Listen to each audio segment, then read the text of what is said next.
guys, today I'm reacting to, I believe this is an IMR Scary Tales video, but I'm not sure. No, it's an MJV video. So, two true horror stories animated, creepy granny and a pizza delivery. I don't know if that's the same one or separate. If there's I don't know. But either way, they both sound good. Pizza delivery stories are always good, as long as you don't, like work on pizza or anything like that. I reckon fast food, but definitely no like delivery shit. Definitely not. It's a creepy granny. Don't want my cat. She's just right here. If you hear her meowing or anything like that. But yeah, let's go. Pizza delivery to granny. Okay. I'm a 28-year-old male.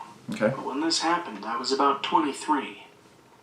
I worked at a mom and pop's pizza shop in a place in Northern California. It's a small farm town and has a few suburbs near it. Okay. I kind of did everything since I knew the family. And they trusted me with running things while they were gone. This night, though, I was working deliveries and got the weirdest one of my life. Everything seemed fine when I took the order. The lady ordered anchovies on her pizza, and I always think people who order that are weird as shit. She made a point to tell me the pizza had to be hot when it got there, or she wouldn't pay for it. So I get the pizza and throw it in the warmer, and drive to her house before any of my other deliveries. I'd like to tell you guys that our house was creepy and run down, but it looked like your average one-story new housing development home. I rang the doorbell and put on my fake-ass customer service smile. You all know what I'm talking about. And as soon as she opened the door, I knew this was going to be bad. Oh, God. The haggard old lady who looked like she was a smoker of 50-plus years looked me dead in the eyes and said, "It had better be hot, or I'm not paying like I told you over the damn phone." Okay, why so bitchy? Fuck you. I understand, ma'am. I made sure to stop by your place first, even though it was last on my list. Bring it in and set it on the table. I wouldn't do that. Wait, you went in your house? And now, I don't normally go inside customers' homes because I read too many stories on no sleep and let's not meet. But at this point, I'm just wanting to kill her with kindness and see where this will go. So I say, no problem. I also brought cheese and veg for you if you need it. As soon as I opened the bag, she grabbed the box, and her hand was on the bottom of it, just rubbing it. "It's not hot enough. You fuckers do this every time, and I'm not paying for this shit. Not a single dime." One thing I have an issue with is my mouth. I don't know when to just shut up and try to understand where people are coming from. That's me. "Look, lady, your house is a 5-minute drive from our shop, and I stopped by your place first. There's no way your pizza is cold. If you refuse to pay, you're going to be 86th, and I'll notate it on your account." She immediately walked into her kitchen and came back out. With a knife? She had an old pizza from a few weeks prior she had ordered from us, and threw it at me. "Take your fucking pizza and get out of my house. You're the devil." She yelled that at me and kept calling me Satan and the devil. Again, my mouth has no filter and I can't control it. That's me. I try, but I fail every time. That's fine, that's me. As I'm closing the bag and laughing about how much I hate my job, I tell her, "All right, ma'am, you will not be able to order pizza from us again. I hope you have a good day, and God bless you and your house." I wouldn't say that. She kept following me outside to my car, screaming about how I was the fucking devil. Fuck off, you. There are families out there just watching this all go down. I get in my car and start driving. Once I'm back, I tell my manager what happened, and she told me that the lady had already called in and screamed to her about what had gone down. Her story was that I cussed her out and got her order wrong. My manager shut her down and said I'd never do anything like that. Exactly. But here's the weird part. She whispered into the phone to my manager and repeated, "Send him back. Send him back. Send him back." She called once a day for almost 3 months, just whispering this to whoever answered. She started driving by the restaurant and yelling, "The devil works here. You're all going to hell." Now, I wasn't scared. I was just pissed and wanted to retaliate, because I can't tell you how many times she tried to follow me back to my apartment when I got off work. Fuck, man, I'm gonna One stalk night her. I pulled over and got out just for her to stop her car on the road with her lights on, yelling, "The devil is here." Fuck you before I punch you in the face. After this, I jumped back in my car and sped off. Luckily, after 6 months of dealing with this lady, I found out she was schizophrenic and bipolar, and hadn't been on her meds. That makes sense then. Her daughter put her in a care home, but when she was cleaning out her house, She saw that her mom had pictures of me all over her bedroom wall with the word, yep, you guessed it, Devil. devil, scrawled all over it. She found me and explained everything to me, and thankfully, that was the end of it all.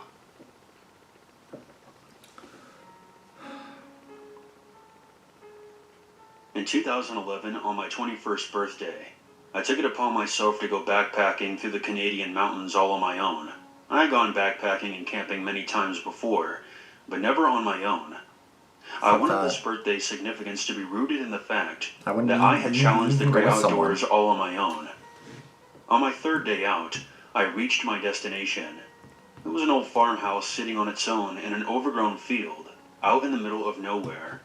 I had discovered it on Google Earth, and was eager to check it out before heading back. In addition to a first aid kit, a compass, and a utility knife, I was carrying a Smith & Wesson Governor revolver, which carried 6 shots.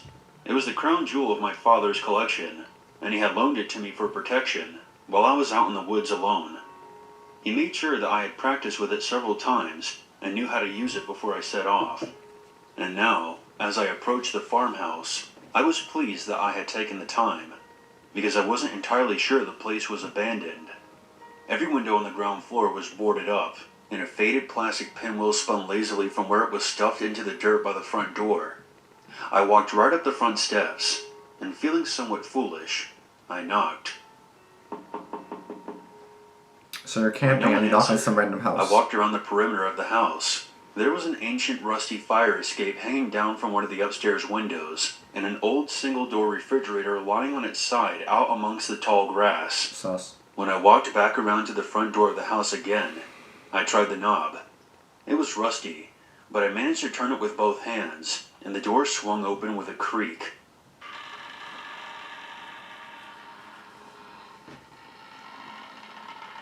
Sus. I was just about to walk in when I felt the sensation of eyes on me, and I spun around. Out by the tree line, I saw what appeared to be a man with a long gray beard staring at me. There he is. I immediately felt foolish and guilty, and waved at him, my other hand reaching into my belt to rest on the handle of the gun. Hi there. Is this your place? I'm sorry. I'll leave. For maybe 10 seconds, the man just stared at me. Then, without saying anything, he turned and walked back into the trees. What? That made me nervous. Yeah. I didn't know how to interpret it. I just run. The last thing I wanted to do was walk back into the woods knowing that he was out there. I decided to enter the house and close the door behind me. I slid a dusty stool in front of the door, so I would hear it tip over if anyone entered. I spent the next hour exploring the house, occasionally glancing out of the windows to see if the man had reappeared. When it finally began getting dark out, I was still nervous and unwilling to leave the house, so I walked up a narrow flight of stairs to the attic, locked the door behind me, set up my gas lantern, and unrolled my sleeping bag. You're gonna sleep there? After a light dinner, I updated my journal, turned off the light, and prepared to get some sleep. But after a minute or so, I heard creaking on the stairs, and my eyes shot open. There it is. I looked over towards the door, and I heard the faint sound of footsteps climbing the narrow staircase. Get your gun. I threw myself out of the sleeping bag, grabbed my flashlight and my gun, and pointed them both towards the door. Good. I called out, "Who's there? If I'm trespassing, I'm sorry. I'll pack up and leave. Just don't try to open the door. I have a gun." The footsteps continued to climb without hesitation. When they were just outside the door, I heard the doorknob rattle. I made my voice sound as furious as I could. "Don't try to get in. I told you I have a gun. Just tell me who you are." There was a moment of hesitation, and then the doorknob began to jiggle harder. "Stop it! I'll fucking shoot." I made myself count to 5, but the doorknob continued to jiggle violently. "Last chance." I made myself count to 5 again, and when the jiggling didn't stop, I fired 2 shots through the door, aiming low, intending to hit the stranger's legs. As soon as the shots rang out, the knob stopped jiggling, and there was silence. Yeah, now There was no it's actually sound of believe anyone you. falling backwards down the steps They or a probably didn't gasp in believe you. pain. There was just silence. I kept the gun up and cautiously walked towards the door. I unlocked it and opened it. I nearly shat myself when I saw there was nothing standing there. There was no blood, no body, no indication that anyone had been standing there. I slammed the door, locked it again, and dragged an ancient rusty armchair in front of the door to block it. For the next several hours, I would doze off for a while and then wake up again, keeping my gun nearby until the sun rose. I would not sleep. After it was light enough, I gathered my belongings and crawled out of the window and went down the fire escape. But when I was about 20 steps away from the house, I turned, and looking back at me from the attic window was the bearded old man. I drew my gun and aimed it at him, but I didn't shoot. I did it as a warning not to follow me. Then I sprinted back into the woods. 2 years later, in the summer of 2013, I returned to the house with 4 of my friends and showed them all the bullet holes in the attic door. I still go camping every now and then, but I always make sure I bring my handgun, because you never know who might be watching you from the shadows. Wow, those are really good stories. I love MJV. I don't know about you guys, but I love reacting to him and watching him. Like a lot of these animators, I love watching. Hence why I watch them. But that's gonna be it for this video. That was actually pretty good though. The granny, I mean, that makes sense now because obviously the whole thing with her being schizophrenic and obviously having some kind of like mental illness. Because at first I'm like, cause like at the same time, like obviously mental illness is like a huge thing, and obviously can make you act like severely out of order, you know. But at first I just kind of thought like, is she healthy? Like not that they're not healthy, but like not, is she just like, because I don't want to say normal because like if they're normal they just have an illness, so I don't like saying normal, but like if she had no disability or anything like that and then she was like regularly like that, then I would say yeah, there's definitely some kind of issue there, you know what I mean? Obviously if you have some kind of like condition or something like that, that can obviously excuse it. Not always, but it could definitely give you like a reason as to why a person may have acted a certain way, you know. But either way, like regardless, that's scary. I probably would have yelled at her, like, because I wouldn't have known in the moment, of course, about her illness, and I probably would have said fuck you. Like I would not have even like dealt with that. Like I would have been so pissed, and I would have just left. Like of course I don't have any like weapons on me to like defend myself, but and she easily could have got a gun and stabbed me or something, or a gun and shot me, or a knife and stabbed me or something. So that's the scary part, because like you never know. So that's why you never go into anybody's house. You throw the pizza, like, I wish they could just pay through the freaking app or something, like through an app. And then you just kind of like throw the pizza on the thing, knock and leave, you know what I mean? Because then they already pay, you don't have to worry about it, you know? But if you pay at the door, then it's like, oh fuck, like, I know there's things where you can pay online, or like online on a credit card or something, so you don't have to like worry about paying in person.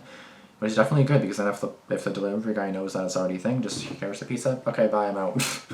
Like I would not want a deal, so.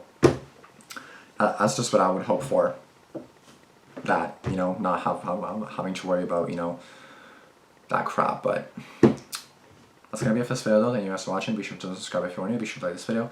Be sure to comment down below any suggestions you may have. Be sure to like this video. I don't know why I said that again. And be sure to turn on post notifications as well, so you never miss any videos that I do upload. I upload twice daily at noon. Okay, peace out. I talk way too fast.